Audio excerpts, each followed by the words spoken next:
ಧರ್ಮಸ್ಥಳ ರಕ್ಷಣೆಗೆ ಹಿಂದೇಟು ಹಾಕುವಂತಹ ಪ್ರಶ್ನೆಯೇ ಇಲ್ಲ. ಷಡ್ಯಂತ್ರದ ಬಗ್ಗೆಯೂ ಎಸ್ಐಟಿ ತನಿಖೆ ನಡೆಸ್ತಾ ಇದೆ.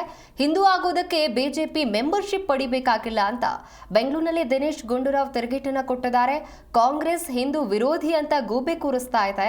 ಧರ್ಮಸ್ಥಳ ವಿಚಾರದಲ್ಲಿ ಸದಾ ಬೆಂಬಲವಾಗಿದ್ದೀವಿ ಅಂತ ಬೆಂಗಳೂರಿನಲ್ಲಿ ದಿನೇಶ್ ಗುಂಡೂರಾವ್ ಮಾತನಾಡಿದ್ದಾರೆ.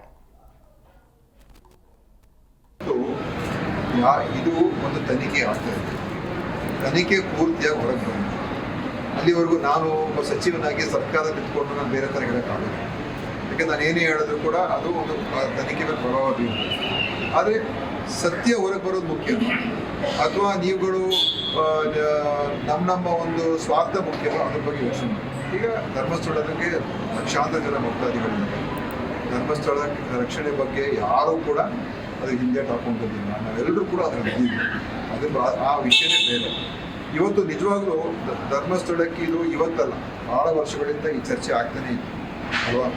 ಬಹುಶಃ SITಯಿಂದ ಆ ಎಲ್ಲ ಕಳಂಕಕ್ಕೆ ಒಂದು ಕಳಂಕ ಮುಕ್ತ ಆಗ್ತಕ್ಕಂಥ ಅವಕಾಶ ಕೂಡ SIT ಇದೆ.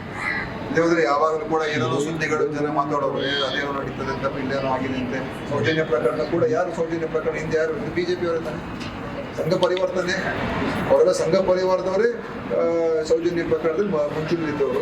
ಈ ಒಂದು ಇದರಲ್ಲೂ ಕೂಡ ಅವ್ರುಗಳೇ ಎಷ್ಟೋ ಜನ ಮುಂಚೂಣಿಲಿದ್ದಾರೆ. ಸಂಘ ಪರಿವಾರ ಸದಸ್ಯರುಗಳು ಕೂಡ ಈ ಒಂದು ಧರ್ಮಸ್ಥಳದ ವಿಚಾರದಲ್ಲಿ ಈ ಏನು ಆರೋಪಗಳು ಬಂದಿದೆ ಅವರು ಕೂಡ ಮುಂಚೂಣಿಲಿದ್ದಾರೆ. ಹಿಂದೂ ಜಾಗರಣ ವೇದಿಕೆ ಅವರೆಲ್ಲ ಮುಂಚೂಣಿಲಿದ್ದಾರೆ. ಅವರೆಲ್ಲ ಯಾಕೆ ಅದ್ರ ಬಗ್ಗೆ ಯಾಕೆ ಮಾತಾಡೋಲ್ಲ? ಯಾಕೆ ಹಿಂದೂ ಜಾಗರಣ ವೇದಿಕೆಯ ವಿಚಾರದಲ್ಲಿ ಅವ್ರು ಟೀಕೆ ಮಾಡೋಲ್ಲ? ಬರೀ ಲೆಫ್ಟ್ ಬಗ್ಗೆ ಯಾಕೆ ಮಾತಾಡ್ತಾರೆ BJP ಅವರು?